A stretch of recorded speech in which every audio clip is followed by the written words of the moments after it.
Bonjour, Gilles, c'est pour actualité-dvd.com et je vous parle du DVD de Lise Payette, Un peu plus haut, un peu plus loin. Le film de Flavie Payette-Renouf et Jean-Claude Laure est distribué par TVA Film et présente des entrevues avec Lise Payette, Sophie Thibault et Gilles Vigneault, sorti en magasin le 3 juin 2014. Ce documentaire sous forme d'hommage retrace les étapes importantes de la vie et de la carrière de Lise Payette, ardente défendante du féminisme, tour à tour animatrice et politicienne. Le film explore également l'influence de ses actions sur le paysage social, culturel et politique actuel. On sait à quoi s'attendre dès les premiers moments du film, quand on entend la narration de Flavie Payette-Renouf, co-réalisatrice et petite-fille de Lise Payette. Elle y affirme toute l'admiration qu'elle éprouve pour son aïeul et sa volonté de partager son admiration au Québec du 21e siècle, lequel semble visiblement assez peu au fait de son histoire toute récente. Je dois admettre que l'idée est excellente et pertinente, Madame Payette a marqué son époque, ça c'est indéniable, et je dois également dire que je savais pas la moitié de ce que j'ai appris pendant ce film, à ma grande honte, des faits qui sont pourtant pas surprenants ou secrets et qui surprendront absolument pas ceux qui ont grandi dans les années 50, 60, 70. En revanche, je me pose un peu des questions sur la démarche, le point de vue adopté. En voulant faire ouvertement une éloge, plus qu'une biographie rigoureuse, j'ai l'impression qu'on limite un peu les propriétés pédagogiques de l'œuvre. De façon générale, Lise Payette est interviewée ici soit par Sophie Thibault ou Flavie Payette-Renouf, et aucune des deux ne pose des questions tordues ou ne remet en question certains de ses partis pris.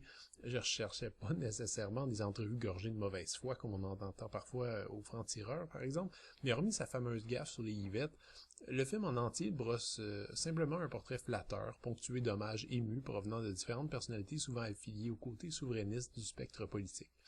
Et quand on entend Flavie Payette-Renouf décrire par exemple Céline Dion comme la plus grande chanteuse au monde, on voit très bien qu'on fait pas de demi-mesure ici dans le propos.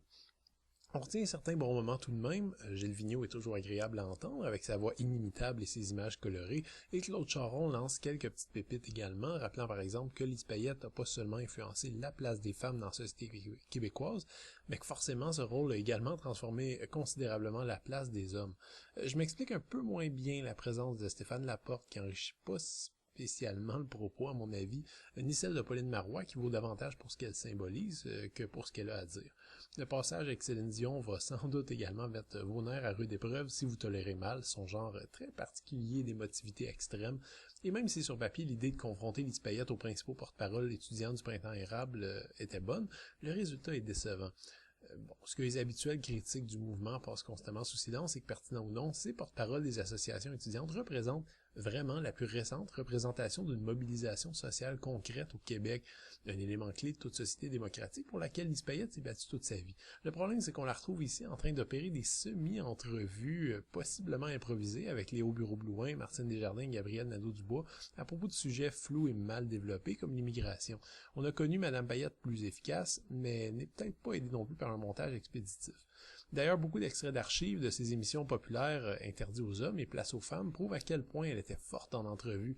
Lise Payette dégageait et dégage encore d'ailleurs une force tranquille mais assurée qui désamorce toutes les défenses. Voilà une facette de cette dame qui est parfaitement représentée dans le film, dont le passage le plus mémorable demeure à mon sens, celui où elle tente de parler de son compagnon Laurent Bourguignon, mort en 2002. Une blessure qui est visiblement loin d'être cicatrisée. Le DVD est présenté à 1:78 anamorphique et même si la pochette part d'une piste audio en 5.1, je n'ai trouvé sur ma copie qu'une piste en français 2.0 stéréo. Pas de sous-titres ici non plus. Les bonus sont au nombre de 3. Il s'agit en fait d'entrevues additionnelles avec Pauline Marois, Gilles Vigneault et Stéphane Laporte. Encore là, je vois pas grand-chose de pertinent chez Marois et Laporte. Ce dernier arrive même à plugger son émission L'Enfer c'est nous autres. Mais jetez un coup d'œil sur les entrevues supprimées avec Gilles Vigneault, elles valent la peine, ne serait-ce que parce qu'elles ne sont pas montées et on peut donc assister à des échanges spontanés et très rafraîchissant entre lui et Madame Payette. Lise Payette, un peu plus haut, un peu plus loin, sera possiblement vue comme une simple propagande péquiste par les plus critiqueux. C'est vrai qu'on y trouve un gros quota de membres de la formation et pas nécessairement des membres qui ont travaillé avec Lise Payette alors qu'elle en faisait partie. Cela dit, l'objectif du film est de rappeler son influence sur le paysage moderne, histoire de rafraîchir la mémoire aux jeunes. Alors c'est pas nécessairement une contradiction. Le film est selon moi excessivement élogieux, il manque clairement d'objectivité, mais le portrait demeure fascinant et les réalisateurs Jean-Claude Laure et Flavie Payette-Renouf ont le bon sens de laisser généralement le micro à Madame Payette elle-même, qui est encore la mieux placée pour parler de sa carrière. C'était Gilles, merci. Bon visionnement.